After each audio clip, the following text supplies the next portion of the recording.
Hello everyone, welcome back to my channel free medical education. I am doctor हर्जिस। आज है हमारी जो अबॉर्शन का जो टॉपिक चल रहा है उसके जो वीडियो है उसका है पार्ट 5। तो जो सारे सेप्टिक अबॉर्शन या फिर जो लास्ट वीडियो हैप्चुअल अबॉर्शन ये सारे आते हैं स्पॉन्टेनियस अबॉर्शन के अंडर। हम सबसे पहले स्पॉन्टेनियस अबॉर्शंस की टाइप्स को डिस्कस कर रहे हैं। तो आप इमेज में देख सकते हो कि जिस सीरीज वाइज सारी वीडियोस हैं, अगर आपने नहीं उनको देखा आप मेरे चैनल को विजिट कर सकते हो और उन वीडियोस को भी देख सकते हो। बहुत अच्छे से एक्सप्लेन किया है। तो उसके साथ एक आपको और भी इंफॉर्मेशन देनी है। जो आप थंबनेल शो जो आपको पिक्चर शो हो रही है, ये है मेरा फेसबुक चैनल। आप इसको विजिट कर सकते हो, जहाँ पे आपको बहुत सारी फोटोज, रील्स और बहुत सारे मेडिकल के, नर्सिंग के रिगार्डिंग क्विज मिलेंगे जो बहुत ही आपके लिए यूजफुल है। आप मेरे चैनल को देख सकते हो। अगर आपको अच्छा लगे लाइक कर सकते हो, शेयर कर सकते हो और फॉलो भी कर सकते हो। तो आज है हमारी septic abortion. This is a सबसे पहले जो सेप्टिक वर्ड है, ये किसके रिगार्डिंग है? इन्फेक्शन। इन्फेक्शन के रिगार्डिंग है। जो सेप्टिक है ये वर्ड है इन्फेक्शन। जहां पे सेप्टिक वर्ड आ गया वहां पे पेशेंट को इन्फेक्शन की बात हो रही है। This is the type of abortion where there is a sepsis और इन्फेक्शन। सेप्सिस जिसको हम बोलते हैं infection of the uterus and it contents occur. जो जहां पे अबॉर्शन हुआ उसके साथ साथ जो पेशेंट है उनके यूट्रस में इन्फेक्शन है।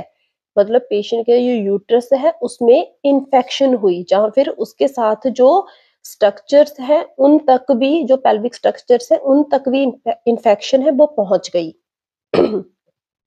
The underlying abortion is usually incomplete, but sometime inevitable or threatened abortion। तो ज्यादातर जो सेप्टिक अबॉर्शन वाली कंडीशन है ये किस में आती है? इनकम्प्लीट अबॉर्शन से।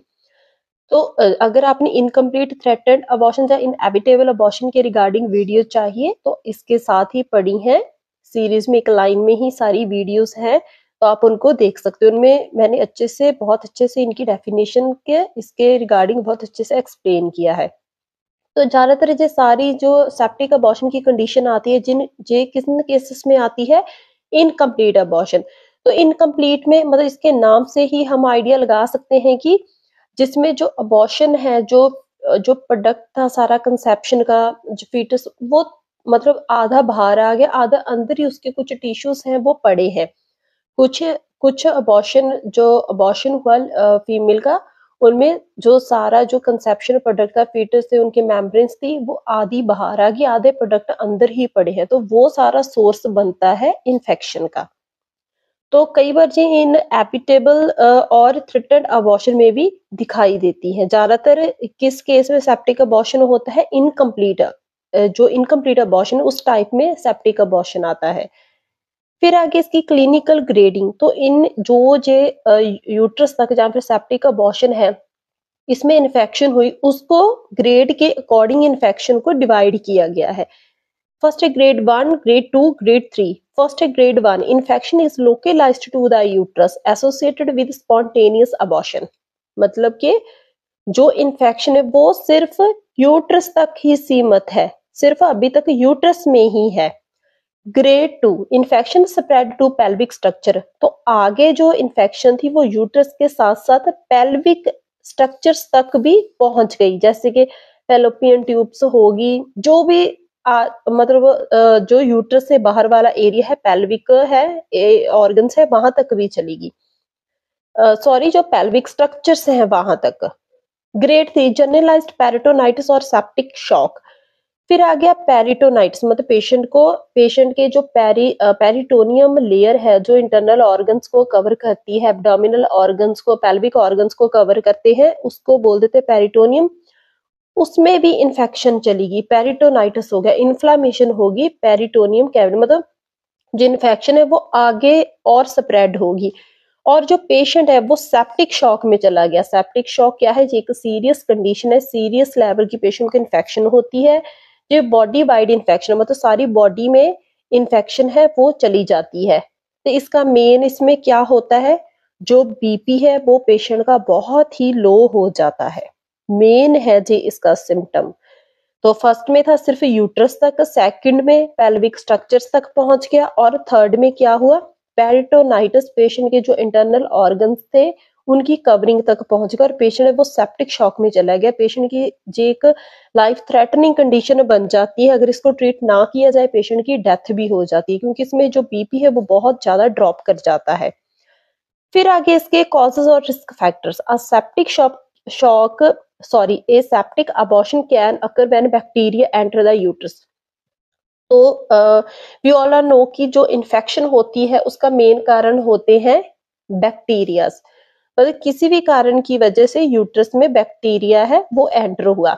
बाय अनक्लीन टूल्स यूज, जब during an elective abortion. Elective abortion कौन सा आ गया, जब कोई फीमेल है वो खुद से अबॉर्शन करवाती है।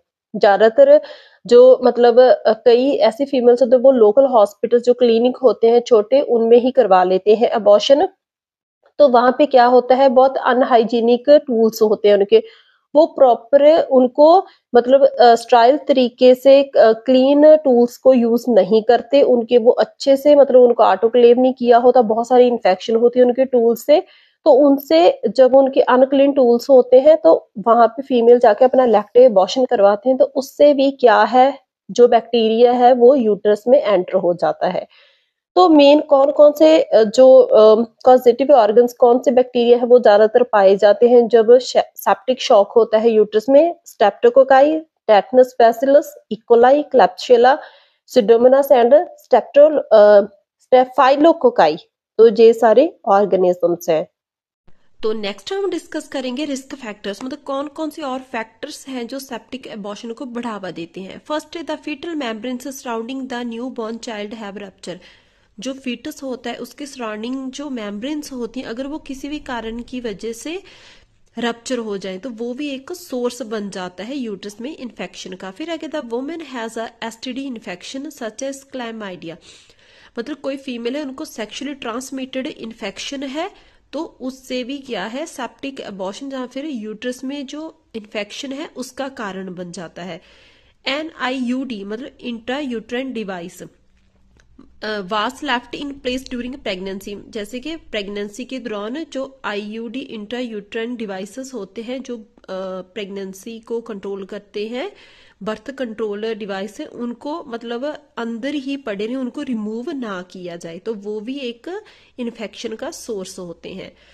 फिर अगर proper antiseptic and asepsis is not taken, जैसे कि मदर है वो एंटीनेटल चेकअप करवाने जाती थी तो वहां पे वो प्रॉपर ग्लव्स नहीं डालते थे, तो प्रॉपर अपने इंस्ट्रूमेंट्स को अच्छे से क्लीन नहीं करते तो उससे भी क्या है पेशेंट को इन्फेक्शन हो जाती है। या फिर इंड्यूस एबॉर्शन जो हमने लास्ट बात की कि जब इंड्यूस अबॉर्शन होता है फीमेल खुद से अबॉर्शन करवाती है तो वहां पे जो इंस्ट्रूमेंट्स थे अबॉर्शन करने के ड्यूरिंग जो प्रोसीजर के दौरान इंस्ट्रूमेंट्स यूज किए हैं वो प्रॉपर क्लीन नहीं थे, वो मतलब उनपे इन्फेक्शन थी। फिर आगे इनकम्प्लीट एवैक्यूएशन, इसका मतलब आगे कि जब अबॉर्शन किया तो उसके दौरान जो अबॉर्शन का जो कंसेप्शन मतलब फीटस का जो भी पार्ट था वो आधा अंदर ही रह गया, मतलब प्रॉपर तरीके से यूट्रस है उसको क्लीन नहीं किया गया, कुछ टिश्यूज थे वो अंदर ही रह गए तो वो भी एक इन्फेक्शन का सोर्स बन जाते हैं।